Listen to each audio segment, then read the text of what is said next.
கர்த்தருடைய பரிசுத்த நாமம் மகிமைப்படுவதாக. கர்த்தராகிய இயேசு கிறிஸ்துவின் நாமத்தினால இங்க கூடியிருக்கிற சகோதர சகோதரிகளை வாழ்த்தி வரவேற்கிறேன். இன்னைக்கு நம்ம கர்த்தருடைய நாளை பற்றி ஆராய்ந்து பார்க்கலாம். கர்த்தருடைய நாள்ன்றது அவருக்கு 1000 வருஷம் போல இருக்கிறது இல்லையா? 2 பேதுரு 3ஆம் அதிகாரம் 8வது வசனம் வாசிக்கலாம். தாம் பிரியமானவர்களே, கர்த்தருக்கு ஒரு நாள் 1000 வருஷம் போலவும் 1000 வருஷம் ஒரு நாள் போலவும் இருக்கிறது என்கிற இந்த ஒரு காரியத்தை நீங்கள் அறியாதிருக்க வேண்டாம். ஆமென். ஆமென். கர்த்தருக்கு ஒரு நாள் 1000 வருஷம் போலவும் 1000 வருஷம் ஒரு நாள் போலவும் இருக்குது என்கிற இந்த ஒரு காரியத்தை நீங்கள் அறியாதிருக்க வேண்டாம். அப்போ கர்த்தருக்கு ஒரு நாள்ன்றது 1000 வருஷம்ன்றதை புரிஞ்சுக்கணும். 6 நாள் உலகத்தை உண்டாக்கி 7வது நாள் ஓய்ந்திருந்தார். அப்போ அந்த ஓய்ந்திருந்த அந்த 7ஆம் நாள் தான் 1000 வருஷ அரசாட்சி. அதோட தொடக்கம் தான் கர்த்தருடைய நாள் அப்படின்றத நம்ம புரிஞ்சுக்கணும். கர்த்தருடைய நாள்ன்றது ஒரு நாளை குறிக்கல, ஒரு வருஷங்களை குறிக்கல, அது 1000 வருஷங்களை குறிக்குது. அநேக தீர்க்க தரிசனங்கள் நடைபெற வேண்டும். கர்த்தராகி இயேசு கிறிஸ்துவை நம்ம எப்படி அறிஞ்சுக்கலாம்னு பாத்தீங்கன்னா, தீர்க்க தரிசனங்களை பிரிக்கணும். முதல்ல கிறிஸ்து இயேசு அவரோட முதல் வருகையில என்னென்ன தீர்க்க தரிசனங்கள்லாம் நடந்தது அதெல்லாம் பார்க்கணும். அதுக்கப்புறம் 2ஆம் வருகைக்கு முன்பு என்ன தீர்க்க தரிசனங்கள்லாம் நடக்கணும் அப்படின்னு இருக்கணும். கர்த்தராகி இயேசு கிறிஸ்து இன்னும் நிறைய தீர்க்க தரிசனங்கள் நடைபெறணும். அதெல்லாம் நம்ம பிரிச்சுட்டோம்னா அப்ப என்ன தீர்க்க தரிசனங்கள் இன்னும் நடைபெறல அப்படின்னு சொல்லி நம்ம அதை ஆராய்ஞ்சு பார்த்தோம்னா கர்த்தரோட வருகை நம்ம சீக்கிரமா அறிந்து கொள்ளலாம். இஸ்ரேல்னு ஒரு தேசம் நீங்க உருவாகுதை பார்க்கும்போது, அத்திமரம் துளிர் விடும் போது வசந்த காலம் சமீபமா இருக்குது என்று நம்ம அறிஞ்சு கொள்ளலாம் இல்லையா? அத்திமரத்தை போய் பார்க்கறாரு, அதுல கனி கொடுக்கலன்னு அதை சபிக்கிறாரு, அது பற்று போயிடுச்சுன்னு போய் பார்க்கிறோம். அவ்வளவுதான். பற்று போன மரம் எங்கன்னா துளிக்குமான்னு கேட்டா துளிர் விடுது. அப்போ எப்ப துளிர் விடுதோ அப்போ நான் வாசல் அருகே வந்துட்டேன்னு சொல்லியிருக்காரு இல்லையா? அத்திமரம் எப்ப துளிர் விட்டுச்சுன்னு பாத்தீங்கன்னா 1948. நீங்க லூக்கால போய் படிச்சு பாத்தீங்கன்னா அத்தி மரங்களும் மற்ற மரங்களும் எப்போ சுதந்திரம் அடைஞ்சது அப்ப பாத்தீங்கன்னா இந்தியா போல நாடுகள்லாம் 1947, 48 தான் பிரிட்டிஷ் கிட்ட இருந்து அநேக நாடுகள் சுதந்திரம் அடைஞ்சது இல்லையா? இப்படி நம்ம கர்த்தருடைய வருகை எப்படி ஆராயலான்றத பாக்குறோம். இப்போ இன்னைக்கு கர்த்தராகி இயேசு கிறிஸ்துவோட 2ஆம் வருகையில கர்த்தருடைய நாள் அப்போ நடக்க போற தீர்க்க தரிசனங்களை, அப்பனா அந்த ஒரே நாள்ல நடக்க போறது இல்லை, ஒரே வருஷங்கள்ல நடக்க போறது கிடையாது. அது 1000 வருஷ அரசாட்சின்றதை நம்ம புரிஞ்சுக்கணும். சங்கீதம் 90ஆம் அதிகாரம் 4வது வசனம். உமது பார்வைக்கு 1000 வருஷம் நேற்று கழிந்த நாள் போலவும் ராஜாமம் போலவும் இருக்கிறது. ஆமென். ஆமென். அவரோட பார்வைக்கு எப்படி இருக்குதான் 1000 வருஷம் நேற்று கழிந்த நாள் போலவும் ராஜாமம் போலவும் இருக்குதான். அதனால்தான் 2ஆம் சாமத்திலேயோ 3ஆம் சாமத்திலேயோ அவர் எப்போ வருவார் என்று காத்து கொண்டிருங்கள் சொல்லி எழுதிருக்கு. அப்போ அந்த ஜாமமே அவருக்கு எப்படி இருக்கான் 1000 வருஷம் போல இருக்கு இல்லையா? கர்த்தருடைய நாள் இரவிலே திருடன் வருகிற விதமாய் வரும் என்று நீங்கள் நன்றாய் அறிந்திருக்கிறீர்களே அப்படின்னு சொல்லி எழுதிருக்கு. உடனே கர்த்தருடைய நாள் இரவுல திருடன் வருகிற விதமாய் வரும், அப்போ நம்ம அதை அறியாதிருப்போமான்னு கேட்டா அப்போது என்ன நடக்குமா? வானங்கள் மடமடவென்று அகன்று போகும், பூதங்கள் வெந்து உருகி போகும்னு சொல்லி எழுது.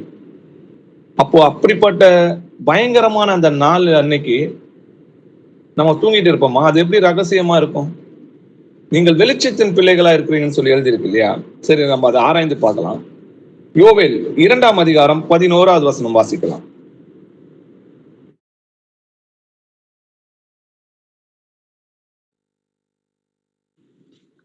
கர்த்தர் தமது சேனைக்கு முன் சத்தமிடுவார்.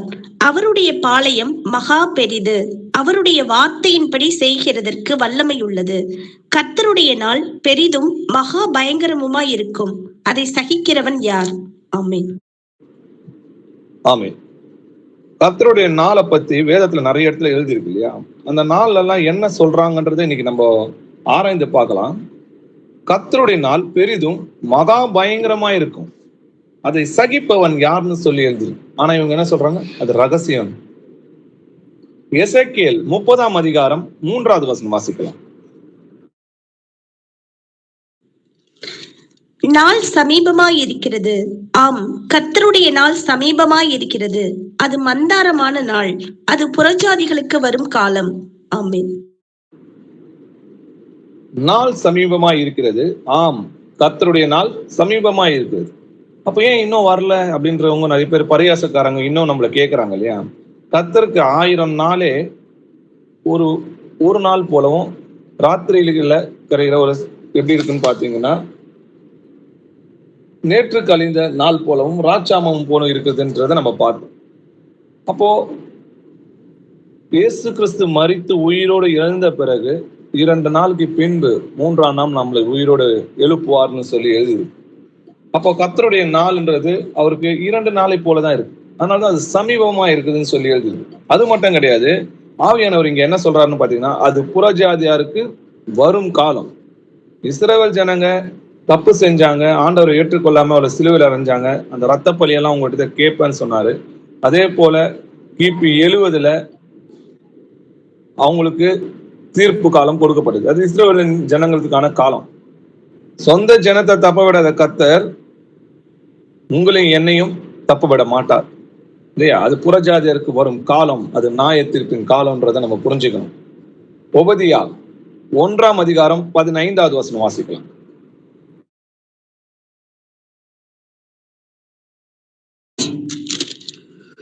எல்லா ஜாதிகளுக்கும் விரோதமான நாளாகிய கர்த்தருடைய நாள் சமீபமாய் வந்திருக்கிறது. நீ செய்தபடியே உனக்கும் செய்யப்படும். உன் செய்கையின் பலன் உன் தலையின் மேல் திரும்பும். ஆமென். ஆமென். எல்லா ஜாதிகளுக்கும் விரோதமான நாளாகிய கர்த்தருடைய நாள். இப்போ எல்லா ஜாதிகளுக்கும் விரோதமான நாள் தான் கர்த்தருடைய நாள்ன்றதை புரிஞ்சுக்கணும்.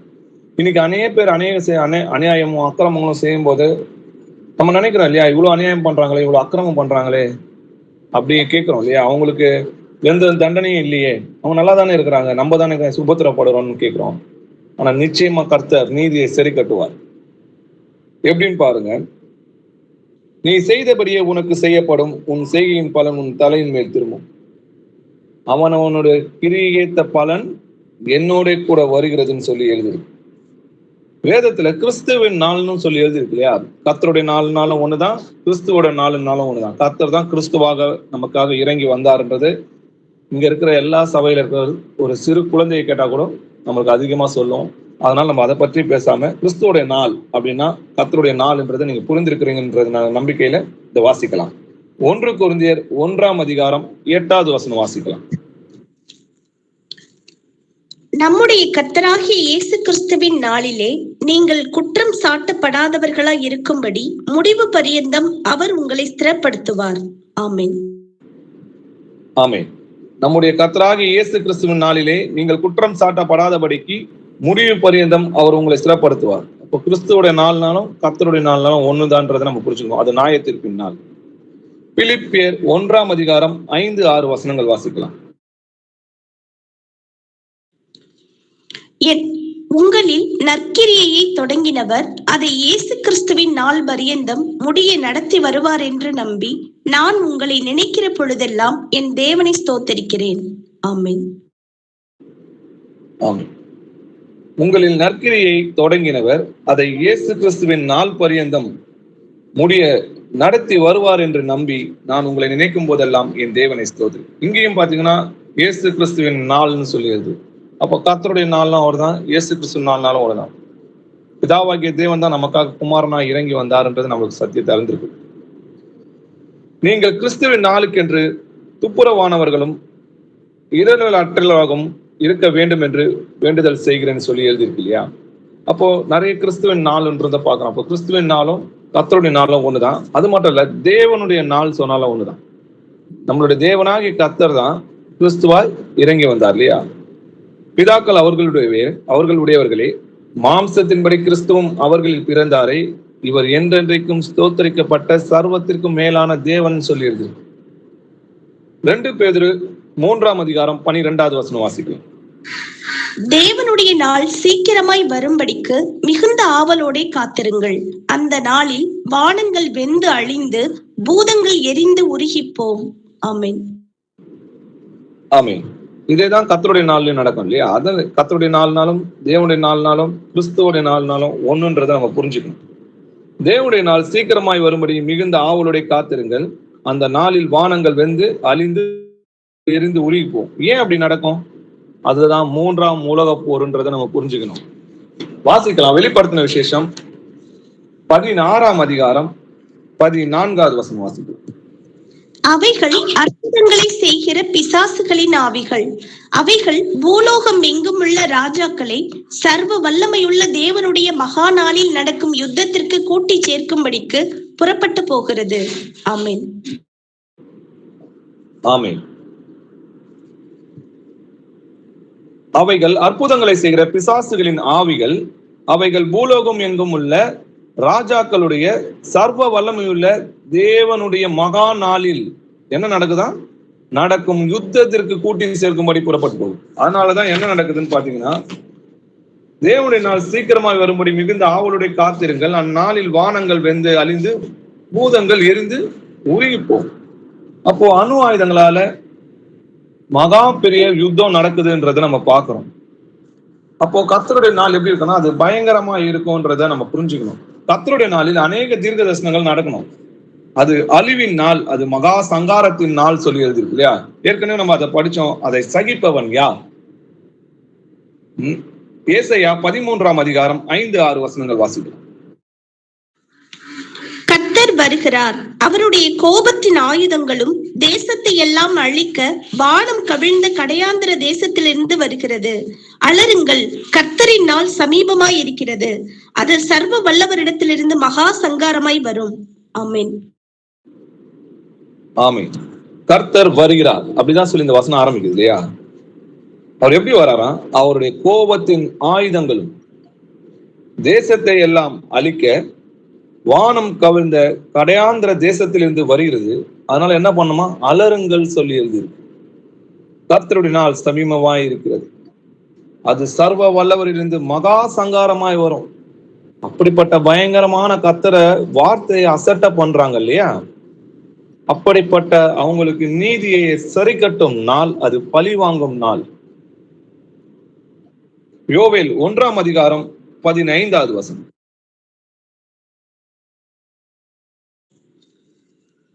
அந்த நாளின் நிமித்தம் ஐயோ, கர்த்தருடைய நாள் சமீபமாய் இருக்கிறது. அது சங்காரம் போல சர்வ வல்லவரிடத்திலிருந்து வருகிறது. ஆமென். ஆமென். அந்த நாள் நிமித்தம் ஐயோன்னு சொல்லி எழுதியிருக்கு. கர்த்தருடைய நாள் சமீபமாய் இருக்கிறது. அது சங்காரம் போல் சர்வ வல்லவரிடத்திலிருந்து வருகிறது. அப்போ அது எவ்வளவு பயங்கரமான நாள்னு சொல்லி எழுதியிருக்கு பாருங்க. அது அழிவின் நாள், மகா சங்காரத்தின் நாள்னு சொல்லி நம்ம பார்க்கிறோம். அது சத்துருக்களுக்கு நீதியை சரி கட்டும் நாள். எரேமியா 46ஆம் அதிகாரம் 10வது வசனம் வாசிக்கலாம். ஆனாலும் இது சேனைகளின் கர்த்தராகிய ஆண்டவரின் நாளும் அவர் தம்முடைய சத்துருக்களுக்கு நீதியை சரிகட்டுகிற நாளுமாய் இருக்கிறது. ஆகையால் பட்டயம் பட்சித்து அவர்களுடைய இரத்தத்தால் திருப்தியாகி வெறித்திருக்கும்.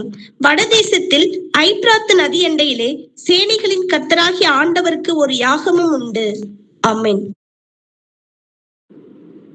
ஆமென். அது சேனைகளின் கர்த்தராகிய ஆண்டவரின் நாளும். எங்கெல்லாம் சேனைகளின் கர்த்தர்னு வருதோ அங்க யுத்தத்தை குறிக்குது.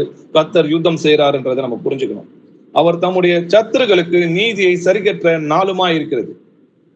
மகாதேவன் நமக்காக மனிதனாய் இறங்கி வந்து அடிமையின் சாயலாகி மனித ரூபமாயி தன்னைத்தானே ஒப்பு கொடுத்து அவரோட விலையேற பெற்ற ரத்தத்தினால நம்மளை மீட்டு கொண்டார். எவ்வளவு அவமானம்! அவர் எச்ச துப்புனாங்க, அவர் அடிச்சாங்க, அவமானப்படுத்துறாங்க, ஆடைகளை உருவினாங்க. பிள்ளைகளை மகிமையில கொண்டு வந்து சேர்க்க போறோன்ற அந்த சந்தோஷத்துக்காக எல்லாவற்றையும் சகித்தார், சந்தோஷமாய் சகித்தார்னு சொல்லிடுது. அப்படிப்பட்ட அந்த அன்பை உணராம அசட்ட பண்றவங்களுக்கு கர்த்தர் கொடுக்கிற இது நீதியான தண்டனைன்றதை நம்ம பார்க்கிறோம். கர்த்தர் நீதி உள்ளவர். எத்தனை பேர் மரித்து போனாலும் கர்த்தர் நீதி உள்ளவர். கொரோனால இன்னைக்கு அவ்வளவு பேர் மரித்து போனாலும் கர்த்தர் நீதி உள்ளவர். வரப்போகிற 3ஆம் உலக போர்ல நம்ம எண்ணில் அடங்காத பேர், நம்ம கற்பனை பண்ணி பார்க்க முடியாத பேர் கொத்து கொத்தாய் மறிப்பாங்க. அப்போ கர்த்தர் நீதி உள்ளவர். அதை முன்னதாகவே அவரோட பிள்ளைங்களுக்கு சொல்லி இருக்கிறார் இல்லையா? அவர் தம்முடைய சத்துருக்களுக்கு நீதியை சரிக்கட்டும் நாளாய் இருக்கிறது. ஒரு கிறிஸ்துவத்தில் ஒருவன் அன்பு கூறாமல் போனால் அவன் சபிக்கப்பட்டவன் சொல்லி எழுதியிருக்கு. இப்படிப்பட்ட அந்த விலையேற பெற்ற அந்த அன்பை உணராம இன்னமும் நான் பழையபடிதான் இருப்பேன்னா வரப்போகிற கோபத்துக்கு நீங்க எப்படி தப்பித்துக் கொள்ள முடியும்? அப்போ நம்மள நாமே நிதானித்தறிஞ்சு பார்க்கணும். ஐபிராத் நதி அண்டையில அவருக்கு ஒரு சேனைகளின் கர்த்தராகி ஆண்டவருக்கு ஒரு யாகம் உண்டாம். யாகத்தை எதுல நடத்துவாங்க? நெருப்புலதான் நடத்துவாங்கன்ற பார்க்கணும். அப்போ அக்கினியாலதான் இந்த உலகம் அழிய போகுது.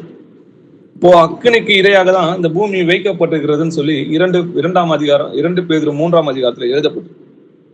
செப்பனியா 1 அதிகாரம் 14-15 வசனங்கள் வாசிச்சு பாருங்க. அது உக்கிரத்தின் நாள் சொல்லி எழுதியிருக்கு.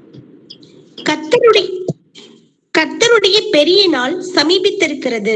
அது கிட்டி சேர்ந்து மிகவும் தீவிரித்து வருகிறது.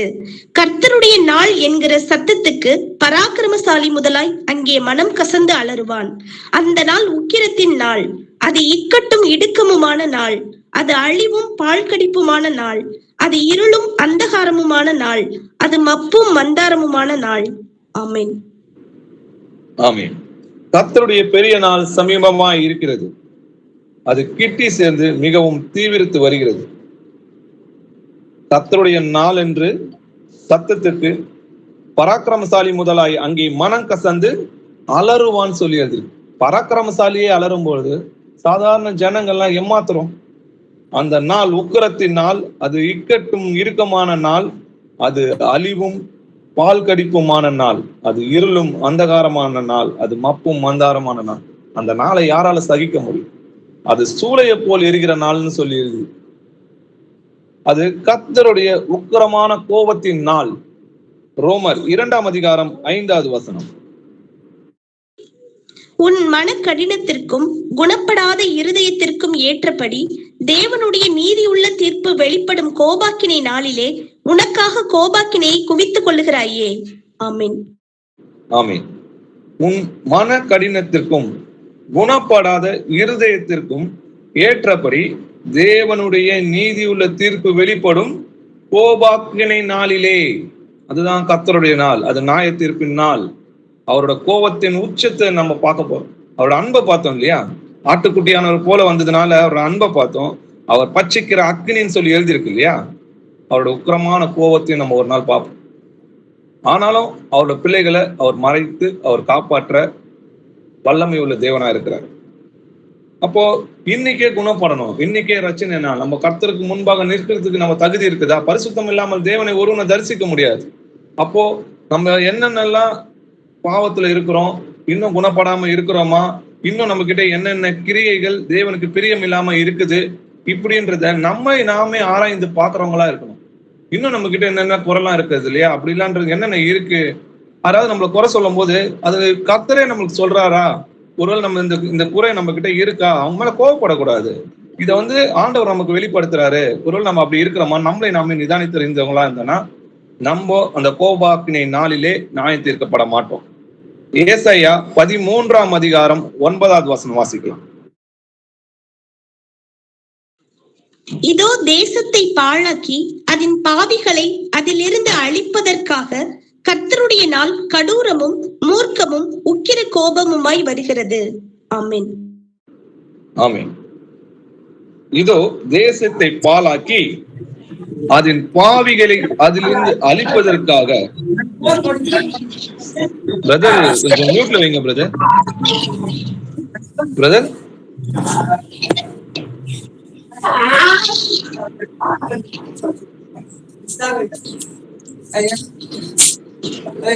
பிரதர் ப்ளீஸ் பிரதர் கொஞ்சம் மியூட்ல வைக்கிறீங்களா?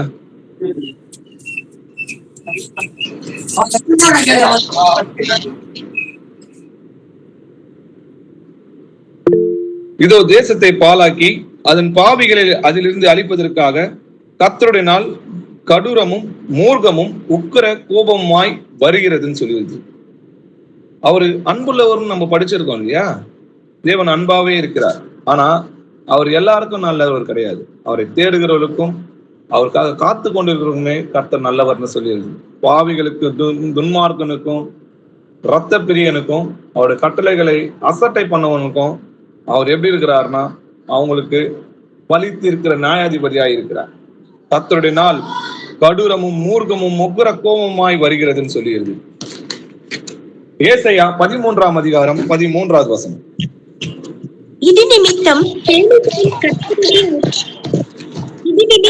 சேனைகளின் கர்த்தருடைய உக்கிரத்தினால் அவருடைய கடும் கோபத்தின் நாளிலே பூமி தன்னிடத்தை விட்டு நீங்கும்படி வானத்தை அதிர பண்ணுவேன்.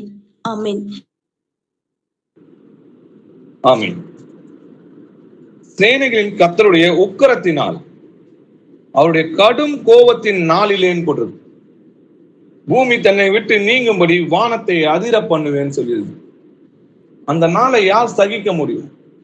அது ஒரு சூளையை போல் எரிகிற நாள் சொல்லியிருக்கு. மனுஷன் இது வரைக்கும் கண்டிராதும் காணக்கூடாதுமான மகா உபத்திரம் அன்னைக்கு நடக்கும். இது வரைக்கும் நடந்துராதும் இனிமேலும் நடக்க முடியாததுமான அப்படிப்பட்ட ஒரு உபத்திரம். அந்த நாளை மனுஷனால நம்மளால கற்பனை கூட பண்ணி பார்க்க முடியாது. செப்பனியா 2ஆம் அதிகாரம் 1-2 வசனங்கள் வாசிக்கலாம். விரும்பப்படாத ஜாதியே, கட்டளை பிறக்கும் முன்னும் பதரை போல நாள் பறந்து போகும் முன்னும் கர்த்தருடைய உக்கிர கோபம் உங்கள் மேல் இறங்கும் முன்னும் கர்த்தருடைய கோபத்தின் நாள் உங்கள் மேல் வரும் முன்னும் நீங்கள் உங்களை உய்த்து ஆராய்ந்து சோதியுங்கள். ஆமென். ஆமென்.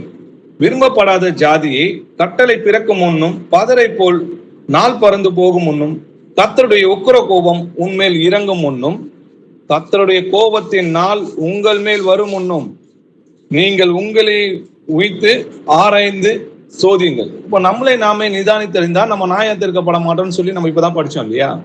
அப்போ அது கர்த்தருடைய கோபத்தின் நாள், அது உக்கிரத்தின் நாள், அவருடைய கடும் கோபம் வெளிப்படும் நாள், அது பட்சிக்கிற அக்கினியோட நாள்ன்றதை நம்ம புரிஞ்சுக்கணும்.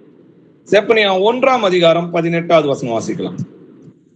கர்த்தருடைய உக்கிரத்தின் நாளிலே அவர்கள் வெள்ளியும் அவர்கள் பொன்னும் அவர்களை தப்புவிக்க மாட்டாது. அவருடைய எரிச்சலின் அக்கினியினால் தேசமெல்லாம் அழியும்.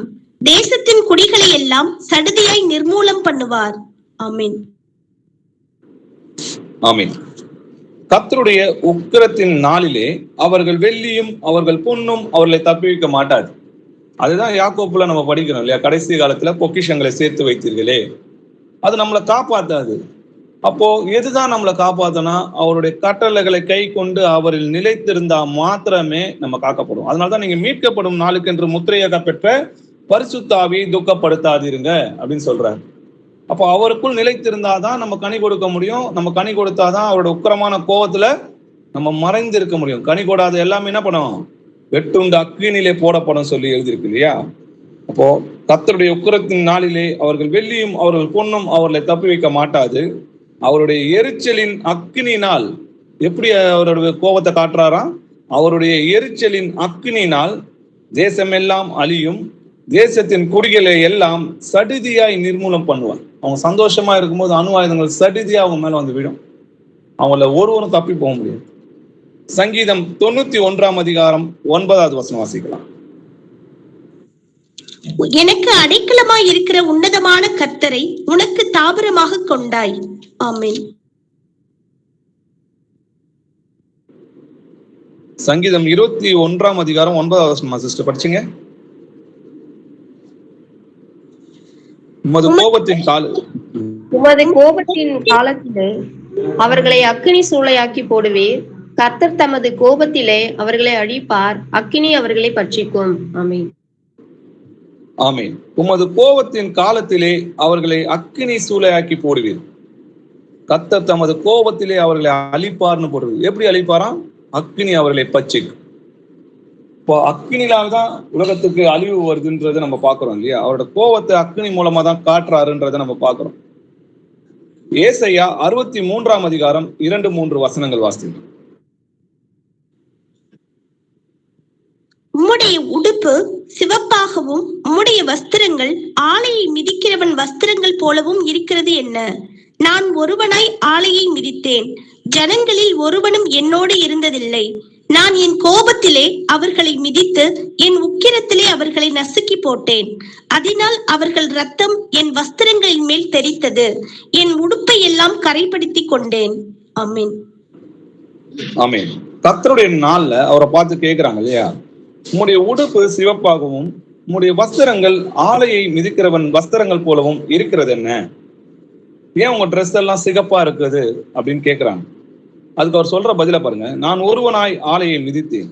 ஆலையன்னா திராட்சை பழங்கள் இருக்கு இல்லையா, அதை மிதிக்கிறேன்றாரு. ஜனங்களில் ஒருவனும் என்னோடு இருந்ததில்லை, நான் என் கோபத்திலே அவர்களை மிதித்து. அப்ப அங்க திராட்சை பழம்னு சொல்றது யார சொல்றாரு? ஜனங்களை. நான் என் கோபத்திலே அவர்களை மிதித்து என் உக்கரத்திலே அவர்களை நசுக்கி போட்டேன். அதனால் அவர்கள் ரத்தம் என் வஸ்திரங்கள் மேல் தெரித்தது, என் உடுப்பெல்லாம் கரைப்படுத்தி.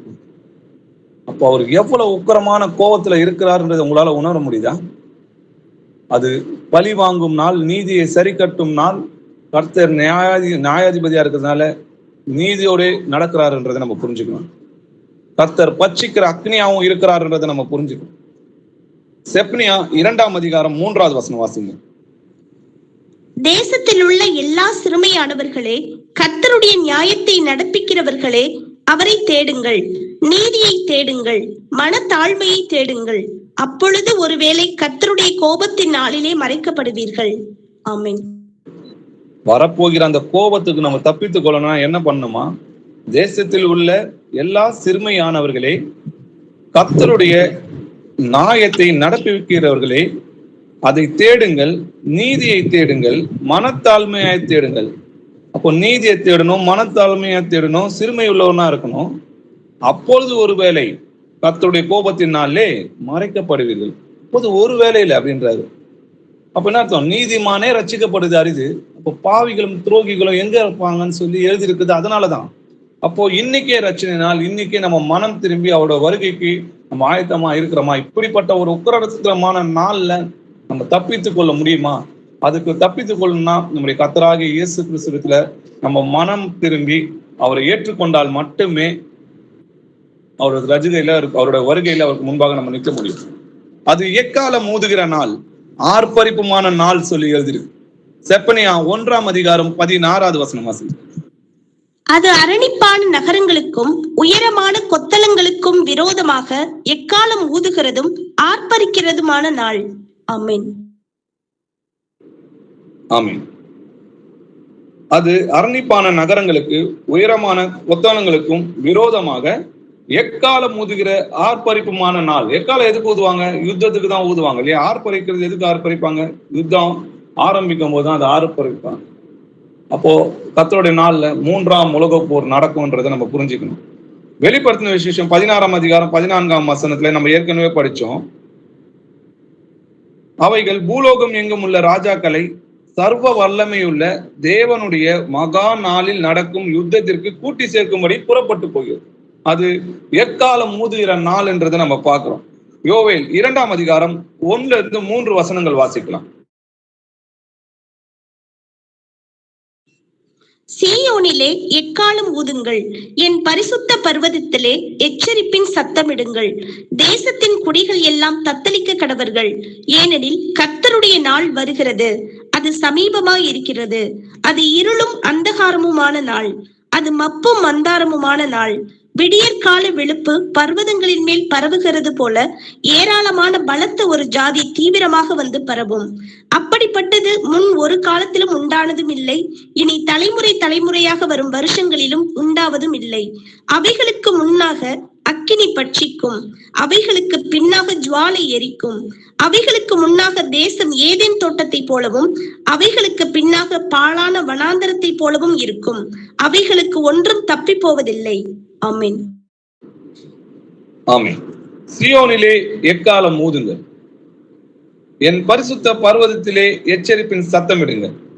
தேசத்தின் குடிகள் எல்லாம் தத்தளிக்க கடவர்கள், ஏனெனில் கர்த்தருடைய நாள் வருகிறது. அப்போ 3ஆம் உலக போர் தான் கர்த்தருடைய நாளின் துவக்கம்ன்றதை நம்ம புரிஞ்சுக்கணும். அது சமீபமாய் இருக்கிறது. அது இருளும் அந்தகாரமான நாள், அது மப்பும் மந்தாரமான நாள். விடியற்கால வெளுப்பு பர்வதங்களின் மேல் பரவுகிறது போல. அதாவது ஒரு சூரியன் அதிகாலையில உதிக்கும் போது அதோட வெளிச்சம் எப்படி பூமியில இருக்கிற எல்லா இடத்துலயும் பரவுமோ அது போல என்ன நடக்குமா பாருங்க, ஏராளமான பலத்த ஒரு ஜாதி தீவிரமாக வந்து பரவும். அப்போ ஜெருசலேமுக்கு விரோதமாக எல்லாரையும் நான் என்ன பண்ணுவேன்? சகல ஜாதிகளையும் கூட்டுவேன்னு சொன்னார். அது ஒரு யுத்தம், மகா யுத்தம் நடக்கிற நாள்ன்றது நம்ம புரிஞ்சுக்கணும். அப்படிப்பட்டது முன் ஒரு காலத்திலும் உண்டானதும் இல்லை, இனி தலைமுறையாக வரும் வருஷங்களிலும் உண்டானதில்லை. இது போல ஒரு யுத்தம் இதுக்கு முன்னாடி நடந்ததில்லை, அதுக்கு இனிமேல் நடக்க போறதும் கிடையாது. 1ஆம் உலகப் போர் 2ஆம் உலகப் போரை காட்டிலும் பல மடங்கு இது பயங்கரமா இருக்கு. 1ஆம் உலகப் போர் 2ஆம் உலகப் போர்ல பாத்தீங்கன்னா 2ஆம் உலகப் போர்ல பாத்தீங்கன்னா ஜப்பான் மேல அணு ஆயுதங்கள் போட்டாங்க இல்லையா? அந்த 2 அணு ஆயுதங்கள் போடும்போதே அந்த நகரமே இருந்த இடம் காணாம போச்சு. இன்னைக்கு 6000 அணு ஆயுதங்கள் வெறும் ரஷ்யா கிட்ட மட்டுமே இருக்கு. அது போல அமெரிக்கா கிட்ட, பிரிட்டிஷ் கிட்ட, பிரான்ஸ் கிட்ட, இந்தியா கிட்ட, சைனா கிட்ட, பாகிஸ்தான் கிட்ட, இஸ்ரேல் கிட்ட, வடகொரியா கிட்ட, இப்ப இத்தனை ஆயுதங்களும் ஒரே நேரத்துல வெடிக்கும் போது அந்த நாளை எப்படி இருக்கும் யோசிச்சு பாருங்க. அதை நம்மளால கற்பனை கூட பண்ணி பார்க்க முடியாது.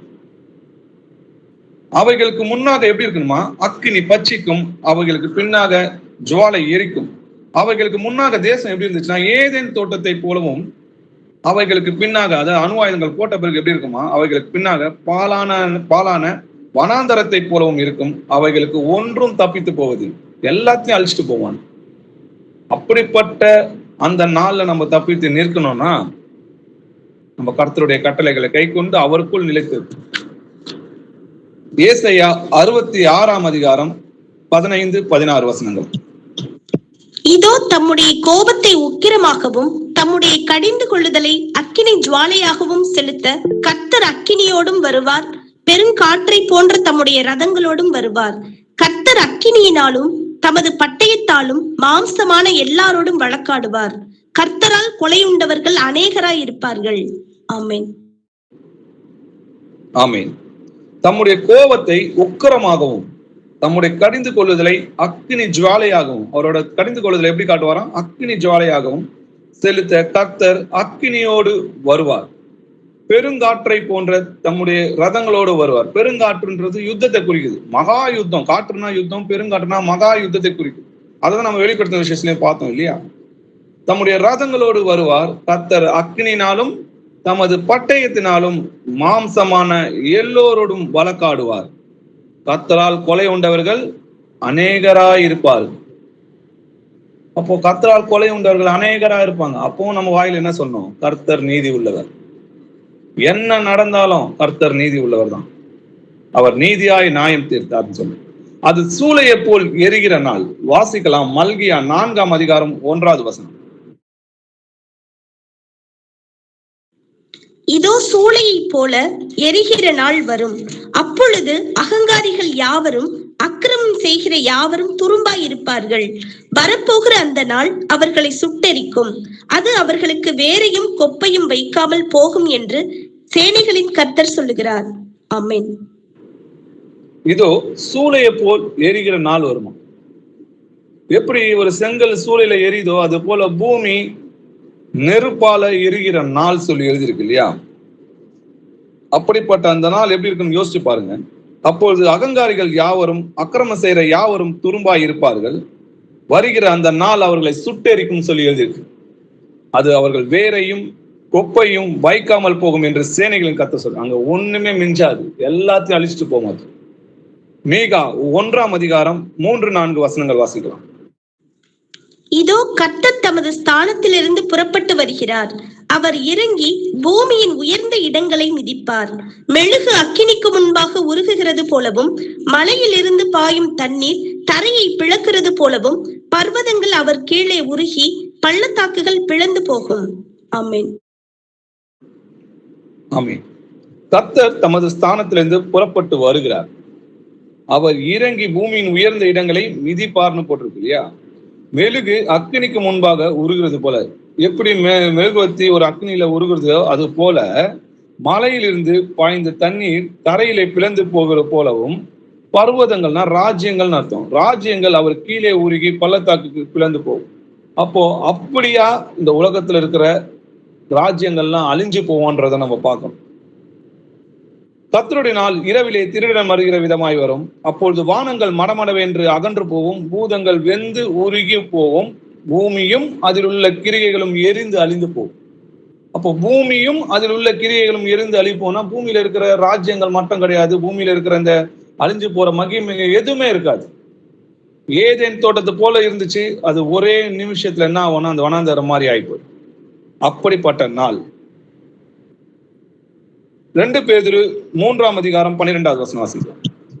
தேவனுடைய நாள் சீக்கிரமாய் வரும்படிக்கு மிகுந்த ஆவலோடே காத்திருங்கள்.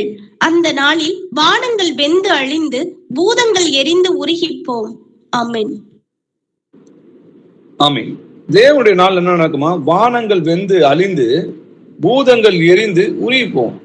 அப்போ பூதம்ன்றது பூமியில இருக்கிற கிரியைகள் தான். அப்போ எல்லாமே அழிந்து போகும்ன்றதை நம்ம பார்க்கிறோம்.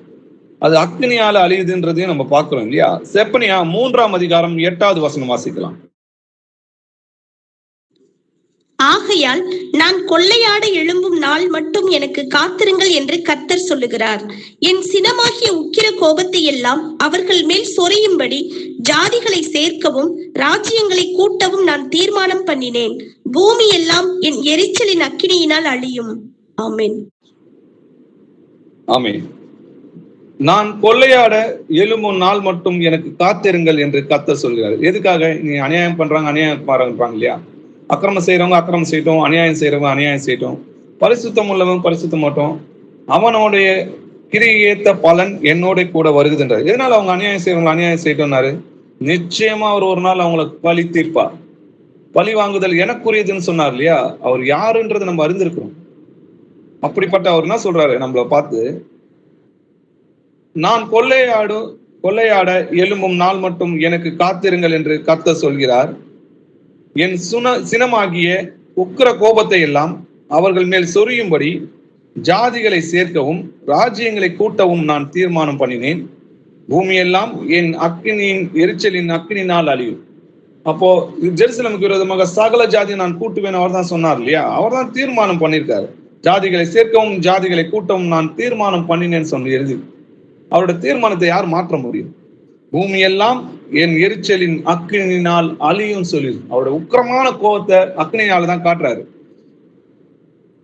2 பேதுரு 3ஆம் அதிகாரம் 6-7 வசனங்கள் வாசிக்கலாம். அப்பொழுது இருந்த உலகம் ஜல பிரளயத்தினாலே அழிந்தது என்பதையும் மனதார அறியாமல் இருக்கிறார்கள்.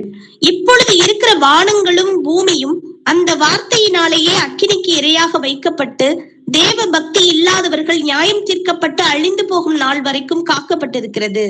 ஆமென். ஆமென். அப்போது இருந்த உலகம் ஜலப்பிரயத்தினாலே அழிந்து போனது என்பதை மனதார அறியாதிருக்கிறார்கள். இப்பொழுது இருக்கிற வானங்களும் பூமியும் இந்த வார்த்தையினாலே அக்கினிக்கு இரையாக வைக்கப்பட்டு தேவ பக்தி இல்லாதவர்கள் நியாயம் தீர்க்கப்பட்டு அழிந்து போகும் நாள் வரைக்கும் காக்கப்பட்டிருக்கிறது. அப்போ ஜலத்தினால ஒரு தடவை பூமியை பரிசுத்தம் பண்ணாரு. இந்த தடவை நெருப்புனால அக்கினியினால பூமியை சுத்திகரிக்கிறாரு. அப்போ அந்த பூமி இப்ப இந்த பூமியும் வேற வேறையான்னு கேட்டா அதே பூமியில தான் நம்ம இருக்கிறோம் இல்லையா? அப்போ எப்படி அக்கிரமங்கள் பெருகி போனபோது ஜலப்பிரளயத்தினால அழிச்சு பூமியை சுத்தப்படுத்தினாரோ, இன்னைக்கு அக்கிரமங்கள் பெருகி போயிருக்கு. அதனாலதான் நோவாவின் நாட்களில் நடந்தது போலவே நடக்கும், லோத்துவின் நாட்களில் நடந்தது போலவே நடக்கும்னு சொல்லி எழுதிருக்கு. அப்போ அக்கிரமங்கள் அநியாயங்களும் அதிகமா இருக்கும்போது அநேகரோட அன்பு தணிந்து போகும்னு சொல்லி எழுதிருக்கு. அப்படிப்பட்ட இந்த பூமியை சுத்திகரிப்பதற்கு துன்மார்க்கனை பழி வாங்குறதுக்காகவும் தான் நம்முடைய கர்த்தர் கோபாக்கினியை அக்னியாக செலுத்துகிறார்ன்றதை நம்ம பார்க்கிறோம். அக்னினால பூமியை சுத்திகரிக்கிறார். அது பரிசுத்தவான்கள் காக்கப்படும் நாள். நிச்சயமா அவரோட பிள்ளைகளை அவர் காப்பாற்றுவார். வெளிப்படுத்தின விசேஷம் 3ஆம் அதிகாரம் 10வது வசனம் வாசிக்கலாம். என் பொறுமையை குறித்து சொல்லிய வசனத்தை நீ காத்து கொண்டபடியினால் பூமியில் குடியிருக்கிறவர்களை சோதிக்கும்படியாக பூச்சக்கரத்தின் மேலெங்கும் வரப்போகிற சோதனை காலத்திற்கு தப்பும்படி நானும் உன்னை காப்பேன். ஆமென். ஆமென். என் பொறுமையை குறித்து சொல்லிய வசனத்தை நீ காத்து கொண்டபடினால், எங்க காத்துக்கொள்ளணும்? இருதயத்துல அந்த வசனங்களை காத்துக்கொண்டு அதன்படி நடந்தீங்கனால் பூமியில் குடியிருக்கிறவர்களை சோதிக்கும்படி பூச்சக்கரத்தின் மேல் எங்கும் வரப்போகிற சோதனை காலம்னு சொல்லி எழுது. அது ஒரு நாள் கிடையாது. அப்படிப்பட்ட அந்த சோதனை காலத்திற்கு தப்பும்படி நானும் உன்னை காப்பேன்னு சொல்லி கர்த்தர் நமக்கு வாக்குத்தத்தம் கொடுத்திருக்கிறார். அப்ப நம்ம அவருடைய வார்த்தையை காத்துக்கொண்டு அதன்படி நம்ம இருதயத்துல காத்துக்கொண்டு அதன்படி நடந்தோம்னா அவர் சொன்ன வார்த்தையின்படி நம்மை காப்பார். இஸ்ரவேல் ஜனங்களை அது ரட்சிக்கும் நாள். சகரியா 14ஆம் அதிகாரம் 1-3 வசனங்கள் வரைக்கும் வாசிக்கலாம். இதோ கர்த்தருடைய நாள் வருகிறது, உன்னில் கொள்ளையானது உன் நடுவிலே பங்கிடப்படும். எருசலேமுக்கு விரோதமாக யுத்தம் பண்ண சகல ஜாதிகளையும் கூட்டுவேன். நகரம் பிடிக்கப்படும், வீடுகள் கொள்ளையாகும், ஸ்திரீகள் அவமானப்படுவார்கள். நகரத்தாரை பாதி மனுஷர் சிறைப்பட்டு போவார்கள். மீதியான ஜனமோ நகரத்தை விட்டு அறுப்புண்டு போவதில்லை. கர்த்தர் புறப்பட்டு யுத்த நாளிலே போராடுவது போல் அந்த ஜாதிகளோட போராடுவார். அந்நாளிலே அவருடைய பாதங்கள் கிழக்கே எருசலேமுக்கு எதிரே இருக்கிற ஒலிவமலையின் மேல் நிற்கும். அப்பொழுது மகா பெரிய பள்ளத்தாக்கு உண்டாகும்படி ஒலிவமலை தன் நடு மையத்திலே கிழக்கு மேற்காய் எதிராக பிளந்து போம். அதனாலே ஒரு பாதி வடப்பக்கத்திலும் ஒரு பாதி தென்பக்கத்திலும் சாயும். ஆமென். ஆமென். இதோ கர்த்தருடைய நாள் வருகிறது, உன்னில் கொள்ளையானது உன் நடுவில் பங்கிடப்படும். அப்ப என்ன பண்ணுவாராம்? ஜெருசலேமுக்கு விரோதமாக யுத்தம் பண்ண சகல ஜாதியும் கூட்டுவேன். இதெல்லாம் இந்த தீர்க்க தரிசனம் எல்லாம் இன்னும் நடக்கல இல்லையா? ஜெருசலேமுக்கு விரோதமாக எப்பவும் அநேக தர இந்த முஸ்லிம்ஸ் நாடுகள்லாம் வந்திருக்கிறாங்க. ஆனா இப்ப நடக்க போறத நீங்க நல்லா கவனிச்சு பாத்தீங்கன்னா, நகரம் பிடிக்கப்படும். எப்போ? அத்திமரம் துளிர் விட்ட பிறகு ஜெருசலேம் திரும்ப நான் ஜெருசலேமுக்கு தருவேன்னு சொன்னதுக்கு அப்புறம் ஜெருசலேம் அவங்க கையில இருக்கணும். இன்னைக்கு ஜெருசலேம் அவங்க கையில இருக்கு இல்லையா? அப்ப என்ன நடக்குமா? ஜெருசலேமுக்கு விரோதமாக யுத்தம் பண்ண சகல ஜாதியும் கூட்டுவேன். யார் அந்த ஜாதினா? சங்கீதம் 83ஆம் அதிகாரத்துல நீங்க போய் படிச்சீங்கன்னா தெரியும். வீடுகள் கொள்ளையாகும், நகரம் பிடிக்கப்படும். ஜெருசலேம் நகரம் என்ன பண்ணும்? திரும்ப அவங்க பிடிப்பாங்க. வீடுகள் கொள்ளையாகும், ஸ்திரீகள் அவமானப்படுவார்கள், நகரத்தாரில் பாதி மனுஷர்கள் சிறைப்பட்டு போவார்கள், மீதியான ஜனமோ நகரத்தை விட்டு அறுப்புண்டு போவதில்லை. ஏன்னா கர்த்தர் புறப்பட்டு, நல்லா எப்போ வரான்னு பாருங்க, தினம் எங்கேயோ அங்க கழுகுகள் வந்து சேரும், உபத்திரம் முடிந்த பின்பு. அப்போ கர்த்தர் புறப்பட்டு யுத்த நாளிலே போராடுவது போல அந்த ஜாதிகளோட போராடி இஸ்ரவேல் ஜனங்களை ரட்சிப்பார். அவரை கண்டுதான் அந்த இஸ்ரவேல் ஜனங்க ஏற்றுக்கொள்வாங்க. சகரியா 9ஆம் அதிகாரம் 16வது வசனம் வாசிக்கலாம். அந்நாளில் அவர்களுடைய தேவனாகிய கர்த்தர் தம்முடைய ஜனமாகிய மந்தையாகிய அவர்களை ரட்சிப்பார். அவர்கள் அவருடைய தேசத்தில் ஏற்றப்பட்ட கொடிகளின் கிரீடத்தில் பதிந்திருப்பார்கள். ஆமென். ஆமென். அந்நாளில், கர்த்தருடைய நாளில் என்ன நடக்குதுன்னு பாருங்க. அவருடைய தேவனாகிய கர்த்தர் தம்முடைய ஜனமாகிய இஸ்ரவேல் ஜனங்களை மந்தையாகிய அவர்களை ரட்சிப்பார். அவர்கள் அவருடைய தேசத்தில் ஏற்றப்பட்ட கொடியின் கிரீடத்தில் பதிந்திருப்பார். அவர்களை ரட்சிப்பாருன்றத இந்த வசனம் நமக்கு தெளிவா சொல்லுது இல்லையா? ஏசாயா 4ஆம் அதிகாரம் 2வது வசனம் வாசிங்க. இஸ்ரவேலில் தப்பினவர்களுக்கு அந்நாளிலே கர்த்தரின் கிளை அலங்காரமும் மகிமையுமாயிருக்கும். பூமியின் கனி அவர்களுக்கு சிறப்பும் அலங்காரமுமாயிருக்கும். ஆமென். ஆமென்.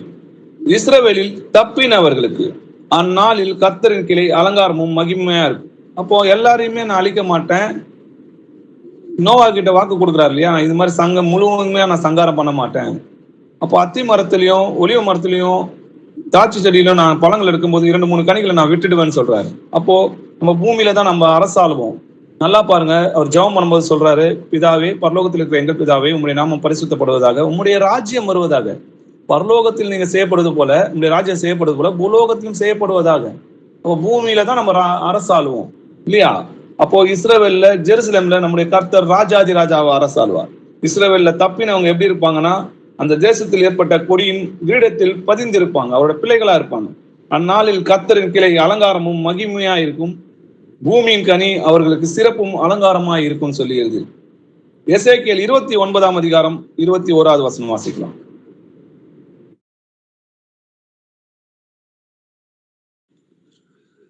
அந்நாளிலே நான் இஸ்ரவேல் வம்சத்தாரின் கொம்பை முளைக்க பண்ணி அவர்கள் நடுவிலே தாராளமாய் பேசும் வாயை உனக்கு கட்டளையிடுவேன். அப்பொழுது நான் கர்த்தர் என்று அறிந்து கொள்வார்கள் என்றார். ஆமென். ஆமென். அந்நாளிலே, கர்த்தருடைய நாளிலே, நான் இஸ்ரவேலின் வம்சத்தாரின் கொம்பை முளைக்க பண்ணி, அதாவது ராஜ்யங்களை முளைக்க பண்ணி அவர்கள் நடுவிலே தாராளமாய் பேசும் வாயை உனக்கு கட்டளையிடுவேன்.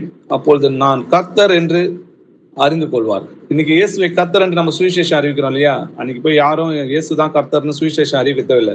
பூமி எங்கும் கர்த்தரை அறிகிற அறிவினால் நிறைந்திருக்கு. பரிசுத்தவான்கள் இயேசு கிறிஸ்துவோட சேர்க்கப்படும் நாள் தான் கர்த்தருடைய நாள். வாசிக்கலாம். 2 தெசலோனிக்கேயர் 2ஆம் அதிகாரம் 1-2 வசனங்கள் வாசிக்கலாம். அன்றியும் சகோதரரே, நம்முடைய கர்த்தராகிய இயேசு கிறிஸ்துவின் வருகையையும் நாம் அவரிடத்திலே சேர்க்கப்படுவதையும் குறித்து நாங்கள் உங்களை வேண்டிக் கொள்ளுகிறது என்னவென்றால், ஒரு ஆவியினாலாவது வார்த்தையினாலாவது எங்களிடத்திலிருந்து வந்ததாய் தோன்றுகிற ஒரு நிருபத்தினாலாவது கிறிஸ்துவினுடைய நாள் சமீபமாய் இருக்கிறதாக சொல்லப்பட்டால் உடனே சஞ்சலப்படாமலும் கலங்காமலும் இருங்கள். ஆமென். ஆமென். அன்றியும் சகோதரரே, நம்முடைய கர்த்தராகிய இயேசு கிறிஸ்துவின் வருகையிலையும் நாம் அவரிடத்தில் சேர்க்கப்படுவதையும் குறித்து, அப்போ அவர் வருகையில தான் நம்ம அவரிடத்துல சேர்க்கப்படுறோம். அப்போ பரிசுத்தவான்கள் இயேசுவோட சேர்க்கப்படும் நாள் தான் கர்த்தருடைய நாள் என்றது நம்ம புரிஞ்சுக்கணும். 1 கொரிந்தியர் 5ஆம் அதிகாரம் 5வது வசனம் வாசிக்கலாம். அப்படிப்பட்டவனுடைய ஆவி கர்த்தராகிய இயேசு கிறிஸ்துவின் நாளிலே ரட்சிக்கப்படும்படி மாம்சத்தின் அழிவுக்காக நம்முடைய கர்த்தராகிய இயேசு கிறிஸ்துவின் நாமத்தினாலே அவனை சாத்தானுக்கு ஒப்புக் கொடுக்க வேண்டும் என்று தீர்ப்பு செய்கிறேன். ஆமென். ஆமென். கர்த்தராகிய இயேசு கிறிஸ்துவின் நாளிலே ரட்சிக்கப்படும்படி, அப்போ கர்த்தராகிய இயேசு கிறிஸ்துவின் நாள்ல தான் நம்முடைய ரட்சிப்பு பூர்ணம் அடையுது. அப்போ கர்த்தராகிய இயேசு கிறிஸ்துவின் நாள்ல தான் நம்ம ரட்சிப்பு முழுமை அடையுது. அப்போதான் அவரிடத்துல நம்ம சேர்க்கப்படுறோம். அதனால பரிசுத்தவான்கள் இயேசு கிறிஸ்துவோடைய சேர்க்கப்படும் நாள், பரிசுத்தவான்கள் உயிர்த்தெழுக்கும் நடக்கும் நாள் தான் கர்த்தருடைய நாள். யோவான் 6ஆம் அதிகாரம் 39வது வசனம் வாசிக்கலாம். அவர் எனக்கு தந்தவைகளில் ஒன்றையும் நான் இழந்து போகாமல் கடைசி நாளில் அவைகளை எழுப்புவதே என்னை அனுப்பின பிதாவின் சித்தமாய் இருக்கிறது. ஆமென். ஆமென். உயிர்த்தெழுதல் நாள் தான் கர்த்தருடைய நாள். கர்த்தருடைய நாள் தான் நம்ம உயிர்த்தெழ போறோம். அதுதான் முதலாம் உயிர்த்தெழுதல் சொல்லி எழுதிருக்கு இல்லையா? அது எப்ப நடக்கும் பாருங்க, கடைசி நாளிலே. கடைசி நாள்னா இப்போ ஒரு வாரத்துக்கு 7 நாள் இல்லையா? அப்போ 7வது நாள் தான் கடைசி நாள். அப்போ 6000 வருஷம் முடிஞ்சு 7000 வருஷம் ஆரம்பிக்கும் போது 6 நாள் உலகத்தை உண்டாக்கி 7வது நாள் ஓய்ந்திருந்தார் சொல்லி, அப்ப அந்த 7ஆம் நாள் ஆகிய கடைசி நாளிலே அவர்களை எழுப்புவதே என்னுடைய பிதாவாகிய சித்தமா சொல்றது. அப்போ அது உயிர்த்தெழுதல் நாள் என்றதை நம்ம புரிஞ்சுக்கணும். யோவான் 11ஆம் அதிகாரம் 24வது வசனம் வாசிக்கலாம்.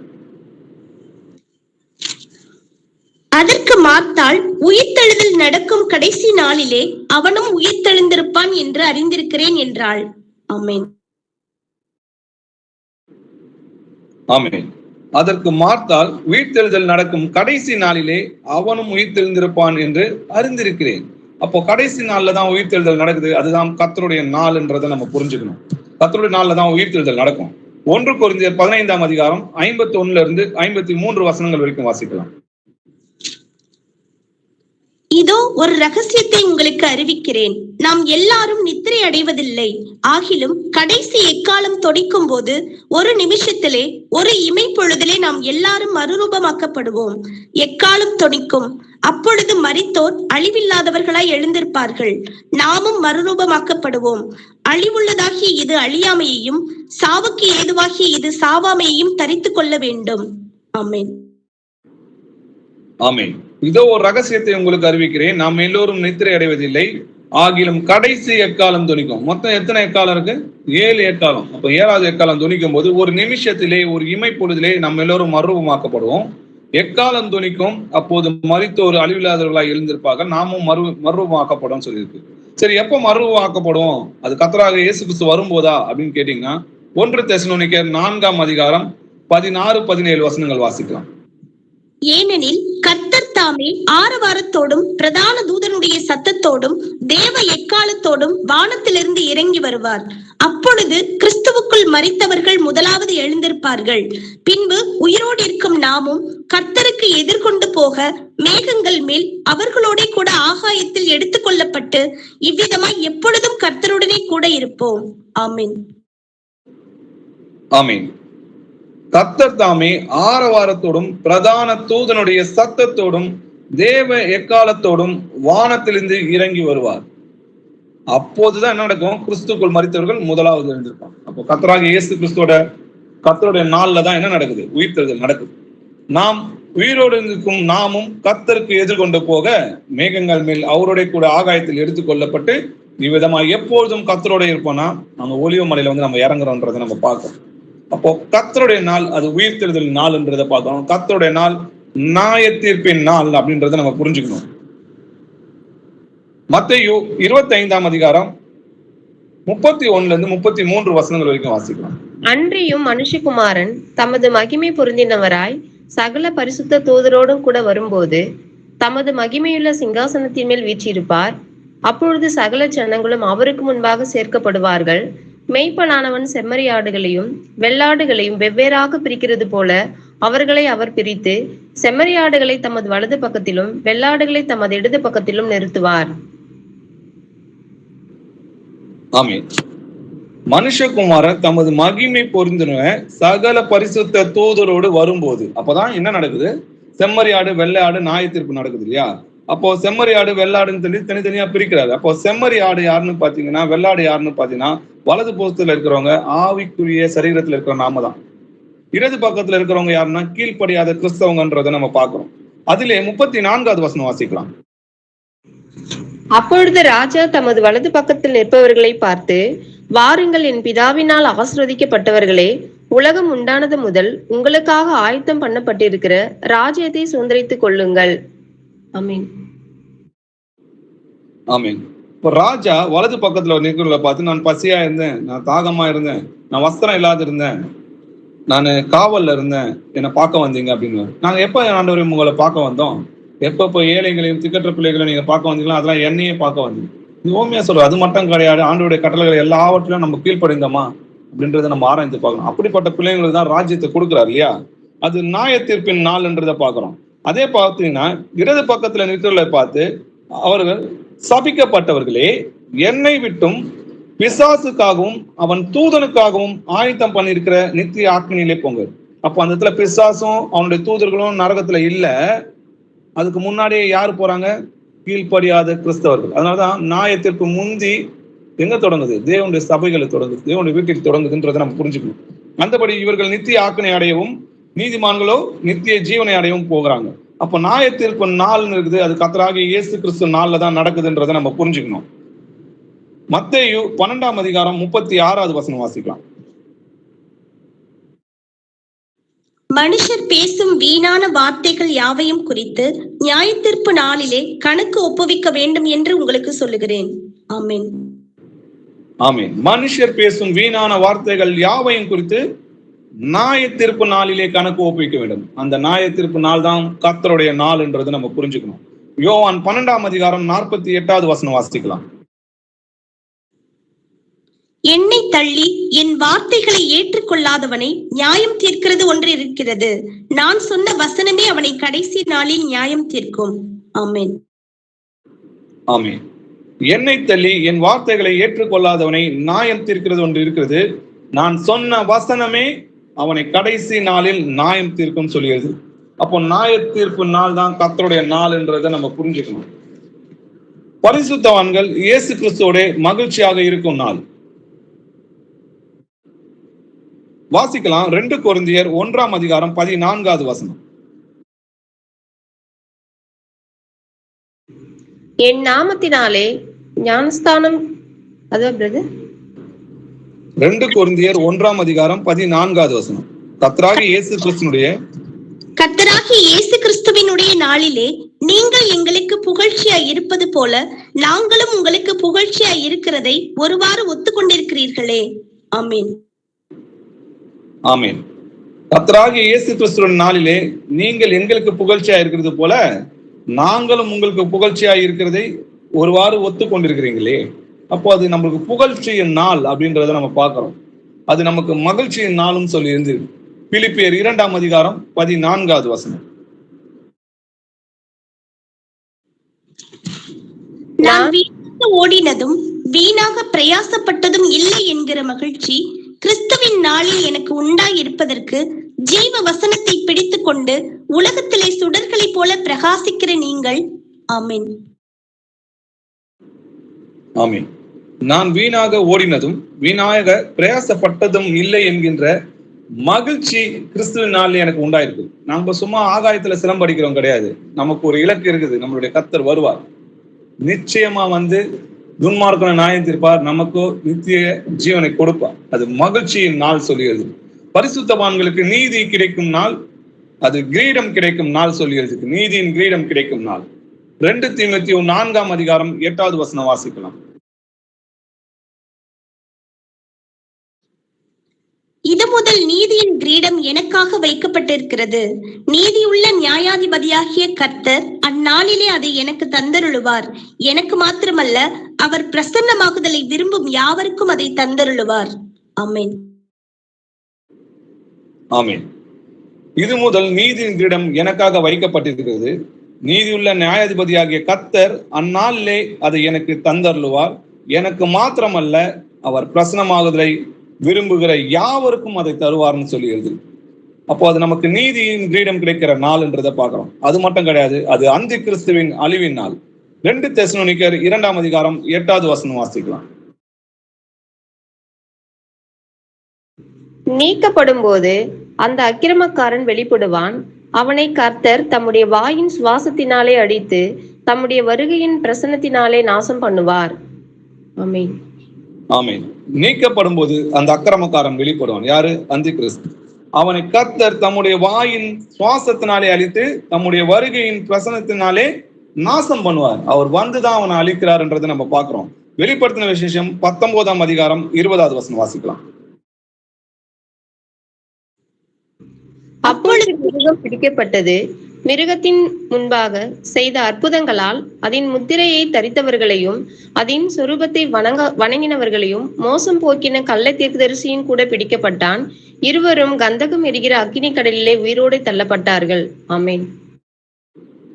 ஆமென். அப்பொழுது மிருகம் பிடிக்கப்பட்டது. மிருகத்துக்கு முன்பாக செய்த அற்புதங்களால் அதன் முத்திரையை தரித்தவர்களையும் அதன் சொரூபத்தை வணங்கினவர்களையும் மோசம் போக்கின கள்ள தீர்க்கதரிசியும் கூட பிடிக்கப்பட்டான். இருவரும் கந்தகமும் எரிகிற அக்கினி கடலிலே உயிரோடு தள்ளப்பட்டார். அப்ப அந்த மிருகமும் பிடிக்கப்படுது. அது கூட இருக்கிற இன்னைக்கு மிருகத்துக்கு கூட ஒப்பந்தம் போட்டிருக்கிற அநேக கள்ள தீர்க்கதரிசிகளும் அக்கினி கடல்ல தள்ளப்பட்டாங்கன்றதை நம்ம பார்க்கிறோம். மாம்சத்தில் வந்து இயேசு கிறிஸ்துவை அறிக்கை பண்ணாத எல்லாருமே அந்தி கிறிஸ்து தான். அப்படிப்பட்ட அந்தி கிறிஸ்து எல்லாருமே என்ன பண்றாரு? கர்த்தர் நரகத்துக்கு தள்ளுறாருன்றதை நம்ம பார்க்கிறோம். அது பிசாசை 1000 வருஷம் காவல்ல கட்டுகிற நாள். வாசிக்கலாம். வெளிப்படுத்தின விசேஷம் 20ஆம் அதிகாரம் 1 2 வசனங்கள் வரைக்கும். ஒரு தூதன் பாதாளத்தின் திறவுகோலையும் பெரிய சங்கிலியையும் தன் கையிலே பிடித்துக்கொண்டு வானத்தில் இறங்கி வர கண்டேன். பிசாஸ் என்றும் சாத்தான் என்றும் சொல்லப்பட்ட பழைய பாம்பாகிய வலு சர்ப்பத்தை அவன் பிடித்து அதை 1000 வருஷம் அளவும் கட்டி வைத்து அந்த 1000 வருஷம் நிறைவேறும் வரைக்கும் அது ஜனங்களை மோசம் போக்காதபடிக்கு அதை பாதாளத்திலே தள்ளி அடைத்து அதன் மேல் முத்திரை போட்டான். ஆமென். ஆமென். ஒரு தூதன் பாதாளத்தின் திறவுகோலையும் பெரிய சங்கிலியையும் தன் கையில் பிடித்துக் கொண்டு வானத்திலிருந்து இறங்கி வர கண்டேன். பிசாஸ் என்றும் சாத்தான் என்றும் சொல்லப்பட்ட பழைய பாம்பாகிய வலு சர்ப்பத்தை அவன் பிடித்து அதை 1000 வருஷம் அளவும் கட்டி வைத்து அந்த 1000 வருஷம் நிறைவேறும் காலம் வரைக்கும் அது ஜனங்களை மோசம் போகாதபடிக்கு அதை பாதாளத்தில் தள்ளி அதன் மேல் முத்திரை போட்டான்னு சொல்லி பார்க்கிறோம். அப்போ 1000 வருஷம் வரவும் பிசாசை கட்டுகிற நாள் தான் கர்த்தருடைய நாள். பலவான முந்தி கட்டினால உடைய பலவானுடைய பொருட்களை கொள்ளையிட முடியாதுன்னு ஆண்டவர் உவமையா சொல்றாரு இல்லையா? முதல்ல அவனை கட்டினாதான் இந்த உலகத்தின் அதிபதியா இருக்கான். இந்த உலகத்துக்கு அதிபதியா இருக்கிறான் யாரு? பிசாசு. அவனை கட்டினாதான் இந்த உலகத்தை மீட்கு கொள்ள முடியும். அந்த மீட்டு கொண்டது பிறகுதான் ராஜாதி ராஜாவா நம்முடைய கர்த்தர் பூமியில் அரசாழ்வார். கர்த்தர் இயேசு கிறிஸ்து ஜெருசலேமில் ராஜாவாக ஆட்சி செய்யும் நாள் தான் கர்த்தருடைய நாள். வாசிக்கலாம். சகரியா 14ஆம் அதிகாரம் 9வது வசனம். அப்பொழுது கர்த்தர் பூமியின் மீதெங்கும் ராஜாவாய் இருப்பார். அந்நாளில் ஒரே கர்த்தர் இருப்பார். அவருடைய நாமமும் ஒன்றாயிருக்கும். ஆமென். ஆமென். அப்பொழுது கர்த்தர் பூமி மீதெங்கும் ராஜாவாய் இருப்பார். அந்நாளில் ஒரே கர்த்தர் இருப்பார். அவருடைய நாமமும் ஒன்றாயிருக்கும் சொல்லி நம்ம பார்க்கிறோம். அது பரிசுத்தவான்கள் இளைப்பாறும் நாள். சகரியா 3ஆம் அதிகாரம் 10வது வசனம் வாசிக்கலாம். அந்நாளிலே நீங்கள் ஒருவரையொருவர் திராட்சை செடியின் கீழும் அத்தி மரத்தின் கீழும் வரவழைப்பீர்கள் என்று சேனைகளின் கர்த்தர் சொல்லுகிறார் என்றார். ஆமென். ஆமென். அந்நாளிலே நீங்கள் ஒருவரை ஒருவர் திராட்சை செடியின் கீழும் அத்தி மரத்தின் கீழும் வரவழைப்பீர்கள் என்று சேனைகளின் கர்த்தர் சொல்றார். அப்போ அவரோட ராஜ்யத்துக்கு கீழே நம்மளை அரவணைச்சு அவர் பாதுகாக்கிறாருன்றதை நம்ம பார்க்கிறோம். அவரோட ராஜ்யத்தில் நம்ம மன மகிழ்ச்சியா இருக்கும். வெளிப்படுத்தின விசேஷம் 20ஆம் அதிகாரம் 4-6 வசனங்கள் வரைக்கும் வாசிக்கலாம். அன்றையும் நான் சிங்காசனங்களை கண்டேன், அவைகளின் மேல் உட்கார்ந்தார்கள். நியாயத்தீர்ப்பு கொடுக்கும்படி அவர்களுக்கு அதிகாரம் அளிக்கப்பட்டது. இயேசு கிறிஸ்துவை பற்றிய சாட்சி நிமித்தமும் தேவனுடைய வசனத்து நிமித்தமும் சிரச்சேதம் பண்ணப்பட்டவர்களுடைய ஆத்துமாக்களையும் மிருகத்தையாவது அதன் சொரூபத்தையாவது வணங்காமலும் தங்கள் நெற்றியிலும் தங்கள் கையிலும் அதன் முத்திரையை தரித்துக் கொள்ளாமலும் இருந்தவர்களையும் கண்டேன். அவர்கள் உயிர்த்து கிறிஸ்துவுடனே கூட 1000 வருஷம் அரசாண்டார்கள். மரணமடைந்த மற்றவர்கள் அந்த 1000 வருஷம் முடியும் அளவும் உயிரடையவில்லை. இதுவே முதலாம் உயிர்த்தெழுதல். முதலாம் உயிர்த்தெழுதலுக்கு பங்குள்ளவன் பாக்கியவானும் பரிசுத்தவானுமாய் இருக்கிறான். இவர்கள் மேல் 2ஆம் மரணத்திற்கு அதிகாரம் இல்லை.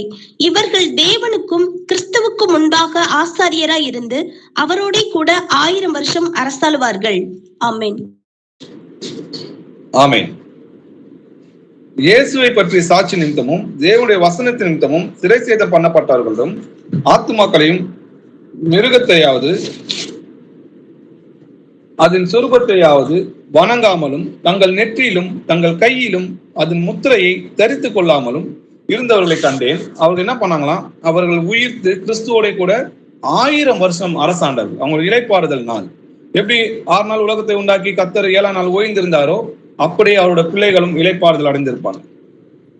நல்ல வசனம் பாருங்க. மரணம் அடைந்த மற்றவர்கள் அந்த 1000 வருஷம் முடியும் அளவும் உயிர்த்தடையவில்லை. இதுதான் முதலாம் உயிர்த்தெழுதல். அப்போ ரகசிய வருகை வரும். அதுக்கப்புறம் 7 வருஷம் கழிச்சு திரும்பவும் நீங்க உயிரடைவீங்கன்னு சொல்றது என்னவா இருக்குது? அது பிசாசின் உபதேசமா இருக்கு. முதலாம் உயிர்த்தெழுதலுக்கு பங்குள்ளவன் பாக்கியவான் பரிசுத்தவானுமாய் இருக்கிறான். இவர்கள் மேல் 2ஆம் மரணத்திற்கு அதிகாரம் இல்லை. இவர்கள் தேவனுக்கும் கிறிஸ்துவுக்கும் முன்பாக ஆசாரனா இருந்து அவரோட கூட 1000 வருஷம் அரசாள்வாங்க. அதுக்கப்புறம் பாத்தீங்கன்னா 1000 வருஷத்துக்கு அப்புறம் அரசாட்சிக்கு அப்புறம் வெள்ளை சிங்காசன நியாயத்தீர்ப்புன்னு இருக்கு. அந்த வெள்ளை சிங்காசன நியாயத்தீர்ப்புல நம்ம தான் அவரோட கூட உட்காந்து அந்த நியாயத்தீர்ப்பை கொடுக்குறோம். கீழ்ப்படியாம மரித்திருக்கிறாங்க இல்லையா? கிறிஸ்துக்குள் மறிக்கிறவங்க எழுந்துட்டாங்க. கிறிஸ்துவுக்கு கீழ்ப்படியாம ஏற்கனவே மரித்திருந்தாங்க இல்லையா? அவங்க எழுந்தல இல்லையா? அவங்கள திரும்பவும் எழுப்பி அவங்கள நரகத்துக்கு தள்ளுறது பேர் தான் 2ஆம் மரணம். அது பேர் 2ஆம் உயிர்த்தெழுதல் ஆண்டவர் சொல்லல, அது பேர் 2ஆம் மரணம். வாசிக்கலாம். வெளிப்படுத்தின விசேஷம் 20ஆம் அதிகாரம் 11 இருந்து 14 வசனங்கள் வரைக்கும். பின்பு நான் பெரிய சிங்காசனத்தையும் அதன் மேல் வீற்றிருக்கிறவரையும் கண்டேன். அவருடைய சமூகத்திலிருந்து பூமியும் வானமும் அகன்று போயின. அவைகளுக்கு இடம் காணப்படவில்லை. மரித்தோராகிய சிறியோரையும் பெரியோரையும் தேவனுக்கு முன்பாக நிற்க கண்டேன். அப்பொழுது புஸ்தகங்கள் திறக்கப்பட்டன. ஜீவ புஸ்தகம் என்னும் வேறொரு புஸ்தகமும் திறக்கப்பட்டது. அப்பொழுது அந்த புஸ்தகங்களில் எழுதப்பட்டவைகளின்படியே மரித்தோர் தங்கள் தங்கள் கிரியைகளுக்கு தக்கதாக நியாயத்தீர்ப்பு அடைந்தார்கள். சமுத்திரம் தன்னில் உள்ள மரித்தோரை ஒப்புவித்தது. மரணமும் பாதாளமும் தங்களில் உள்ள மரித்தோரை ஒப்புவித்தன. யாவரும் தங்கள் தங்கள் கிரியைகளின்படியே நியாயத்தீர்ப்படைந்தார்கள். அப்பொழுது மரணமும் பாதாளமும் அக்கினி கடலிலே தள்ளப்பட்டன. இது 2ஆம் மரணம். ஆமென். ஆமென். இது வெள்ளை சிங்காசன நியாயத்தீர்ப்பு. அப்ப 2 நியாயத்தீர்ப்பு இருக்குதே. அப்ப 2 தடவை நியாயத்தீர்ப்பான்னு கேட்டா கிடையாது. அன்றியும் ஒரு தரம் மரிப்பதும் பின்பு நியாயத்தீர்ப்பு அடைவதும் மனுஷனுக்கு நியமிக்கப்பட்டிருக்கிறபடியே. அப்போ ஒரு தரம் மரிப்பதும் பின்பு நியாயத்தீர்ப்பு அடையணும். வெள்ளையாடு செம்மறியாடு வெள்ளாடு நியாயத்தீர்ப்பு எப்பன்னு பாத்தீங்கன்னா இயேசு கிறிஸ்து வரும்போது உயிரோடு இருக்கிற அவங்களுக்கும் கிறிஸ்துக்குள் மரித்தவங்களுக்கும் அன்னைக்கு நடக்குது. வெள்ளை சிங்காசன நியாயத்தீர்ப்பு யாருக்குன்னு பாத்தீங்கன்னா அநியாயம் பண்ணி அக்கிரமம் பண்ணி ஏற்கனவே மரித்து இன்னைக்கு காவல்ல கட்டப்பட்டு வேதனை அனுபவிக்கிற அவங்கள திரும்பவும் கர்த்தர் எழுப்பி அவங்கள நரகத்துக்கு கொண்டு போய் தள்ளுறது தான் வெள்ளை சிங்காசன நியாயத்தீர்ப்புன்றதை நம்ம பார்க்கிறோம். அப்போ அதனால அது 2ஆம் உயிர்த்தெழுதல் ஆண்டவர் சொல்ல. அதனாலதான் அதுக்கு 2ஆம் மரணம் சொல்லிடுது. அதுக்கப்புறம் பாத்தீங்கன்னா புதிய வானமும் புதிய பூமியும் உண்டாகுது. ஜெருசலேம் ஆண்டவரால் ஒரு நீங்க உங்களுக்காக நான் ஒரு வாசஸ்தலம் ஏற்படுத்த போறேன், நான் உங்களை கூட்டு போவேன்னு சொன்னார் இல்லையா? அந்த வாசஸ்தலம் தான் பரலோகத்துல. நம்ம அதனால தான் பைபிள்ல சொல்றோம் நம்மளுடைய குடியிருப்போ பரலோகத்துல இருக்கு. அந்த குடியிருப்பு தான் நமக்காக பரலோகத்துல இருந்து இறங்கி வருதை நம்ம பார்க்கிறோம். வெளிப்படுத்தின விசேஷம் 21ஆம் அதிகாரம் 1-3 வசனங்கள் வாசிக்கலாம். பின்பு நான் புதிய வானத்தையும் புதிய பூமியையும் கண்டேன். முந்தின வானமும் முந்தின பூமியும் ஒழிந்து போயின, சமுத்திரமும் இல்லாமற் போயிற்று. யோவானாகிய நான் புதிய எருசலேம் ஆகிய பரிசுத்த நகரத்தை தேவனிடத்தில் நின்று பரலோகத்தை விட்டு இறங்கி வர கண்டேன். அது தன் புருஷனுக்காக அலங்கரிக்கப்பட்ட மணவாட்டியை போல ஆயத்தமாக்கப்பட்டிருந்தது.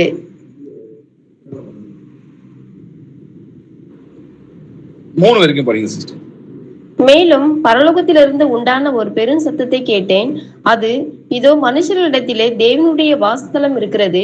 அவர்களிடத்திலே அவர் வாசமாய் இருப்பார். அவர்களும் அவருடைய ஜனங்களாய் இருப்பார்கள். தேவன் தாமே அவர்களுடைய கூட இருந்து அவர்களுடைய தேவனாய் இருப்பார். ஆமென். ஆமென். பின்பு நான் புதிய வானத்தையும் புதிய பூமியையும் கண்டேன். அப்ப புதிய வானம் புதிய பூமி உண்டாச்சான்னு கேட்டா கிடையாது. நான் புதிதாய் பிறக்காவிட்டால் தேவனுடைய ராஜ்யத்தில் பிரவேசிக்க முடியாதுன்னு சொல்லி எழுதியிருக்கு. அப்ப நான் புதுசா பிறந்திருக்கிறேன்னா ஆவியில பிறந்திருக்கேன். என்னோட பழைய எண்ணங்கள், பழைய பாவங்கள், பழைய அக்கிரமங்கள் எல்லாமே என்னை விட்டு நீங்கி போச்சு. அதே போலதான் பூமியில் இருக்கிற அநியாயங்கள், அக்கிரமங்கள் எல்லாமே நீங்கி போய் பரிசுத்தம் மட்டுமே இருக்கு. ஒரு அசுத்தமும் அங்க இருக்காது. அதனால்தான் நான் புதிய வானத்தையும் புதிய பூமியும் கண்டேன். முந்தின வானமும் முந்தின பூமியும் ஒளிந்து போயினா பழைய அநியாயங்கள், அக்கிரமங்கள் எல்லாமே ஒழிஞ்சு ஒரு சால்வை போல அதை மாத்துவார்னு சொல்லிடுது. சமுத்திரமும் இல்லாமல் போயிட்டு யோவானாகிய நான் புதிய ஜெருசலம் ஆகிய பரிசுத்த நகரத்தை தேவனிடத்திலிருந்து பரலோகத்தை விட்டு இறங்கி வர கண்டேன். அது தன் புருஷனுக்காக அலங்கரிக்கப்பட்ட மணவாட்டியை போல் ஆயத்தமாய் இருந்தது. மேலும் பரலோகத்தில் இருந்து உண்டான ஒரு பெரும் சத்தத்தை கேட்டேன். அது, இதோ மனுஷரிடத்திலே தேவனுடைய வாசஸ்தலம் இருக்கிறது. அவர்களிடத்திலே அவர் வாசமாய் இருப்பார். அவர்களும் அவருடைய ஜனமாய் இருப்பார்கள். அவர் தாமே அவர்களோட இருந்து அவர்கள் தேவனாய் இருப்பார். நம்ம கண்ணீர்கள் எல்லாமே துடைக்கப்படும். அப்போ இப்படிப்பட்ட நித்திய ஜீவனும் மகிமையும் நம்மளுக்கு கொடுக்க போறாங்க. இதுதான் கர்த்தருடைய நாள். அந்த கர்த்தருடைய நாள் முடிஞ்சு எப்ப முடியுதுன்னு பாத்தீங்கன்னா வெள்ளை சிங்காசன நியாயத்தீர்ப்போட முடியுது. அதுக்கப்புறம் 8வது நாள், 7ஆம் நாள் முடிஞ்சுன்னு 8வது நாள், அதனால புதிய நாள். ஒரு வாரம் முடிஞ்சிச்சு, அது நெக்ஸ்ட், அது புதுசான நாள். அதனாலதான் புதிய வானம் புதிய பூமின்னு சொல்லிடுது. அப்போ கர்த்தருடைய நாளை நம்ம ஆராய்ந்து பார்க்கிற பிள்ளைகளா இருக்கிறோம் இல்லையா? இப்படிப்பட்ட ஒரு பயங்கரமான நாள் வரப்போகுது. அப்படிப்பட்ட அந்த கோபாக்கினை நாள், அது உக்கிரத்தின் நாள், அது பழி வாங்கும் நாள், அது நீதியை சரி கட்டும் நாள். அப்படிப்பட்ட அந்த நாள்ல நம்ம அவருக்கு முன்பாக நிற்க தகுதி உள்ளவங்களா இருக்கிறோமா அப்படின்றத நாமே ஆராய்ந்துக்கணும். இந்த நாளை அறிந்த நாம் அதுக்கு தகுதியா நிற்கிறதுக்கும் கர்த்தர் நம்மளை சிறப்படுத்துவோம். அப்பா, உம்மை துதிக்கிறோம், உம்மை போற்றுகிறோம். நீ நல்லவர், வல்லவர், இரக்கம் உள்ளவர், நீதி உள்ளவர், உண்மை உள்ளவர், மகா பரிசுத்தம் உள்ள தேவனை உம்மை துதிக்கிற ராஜா, உம்மை போற்றுகிற ராஜா. அப்பா, இந்த நேரத்தை ஜெபிக்கிற நேரத்தை தந்த கிருபைக்காக உமக்கு நன்றி ராஜா. கண்மணி போல எங்களை பாதுகாக்கிற கிருபைக்காக நன்றி ராஜா. இங்க கூடியிருக்கிற சகோதர சகோதரிகளை கர்த்தராகிய இயேசு நாமத்துல ஆசீர்வதிக்கிறேன்ப்பா. இன்னும் அதை கேட்க முடியாத அந்த சகோதரிகளும் கர்த்தராகிய இயேசு நாமத்துல அவங்களை ஆசீர்வதிக்கிறோம் கர்த்தாவே. அப்பா, நாங்க இன்னும் ஆவிக்குரிய வாழ்க்கையில பலப்பட்டு திடன் உள்ளவங்களா இருக்கணும்ப்பா. உபத்திரத்துல சகிக்கிற பிள்ளைகளாக இருக்கணும்ப்பா. உபத்திரத்துல பொறுமை உள்ளவர்களா இருக்கணும் கர்த்தாவே. எதற்காகவும் உங்களுடைய மகிமையும் ராஜ்யத்தை நாங்கள் இழந்து போகாதபடி முடிவு குறைந்த மக்கள் நிலைப்படுத்த உங்களுடைய ஆவினாலே எங்களை காத்துக்கொள்ளுங்கப்பா. எங்களை அக்கிரமங்கள், எங்கள் மீறுதல்கள், எங்கள் பாவங்கள் எல்லாவற்றையும் மன்னித்து அதுல இருந்து எங்களுக்கு விடுதலை கொடுங்கப்பா. எங்கள் இருதயங்களை சோதித்தறிந்து உங்களுக்கு பிரியமில்லாத காரியங்களை எங்களுக்கு வெளிப்படுத்தி அதுல இருந்து விடுதலை கொடுங்கப்பா. நாங்க எல்லா இடத்திலும் சாந்த குணமா இருக்கணும் கர்த்தாவே. எல்லா இடத்திலும் பொறுமையா இருக்கணும். உண்மையும் உத்தமமா நாங்க நடந்து கொள்ளணும். நாங்க உங்களுடைய பிள்ளைகள் என்று சாட்சி கொடுக்கிற பிரகாசிக்கிற விளக்காக நாங்க மாற்றுங்கப்பா. நாங்க பூமிக்கு ஒப்பாக மாற்றுங்கப்பா. பிரகாசிக்கிற விளக்கா இருந்து அந்த வெளிச்சத்துல எல்லோரும் பலனடையும்படியாக உண்மை போல எங்களை மாற்றும் கர்த்தாவே.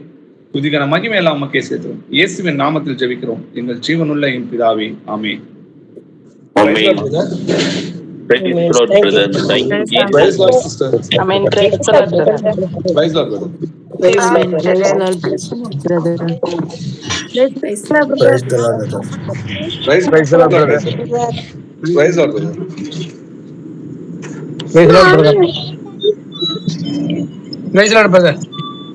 the Lord, uncle.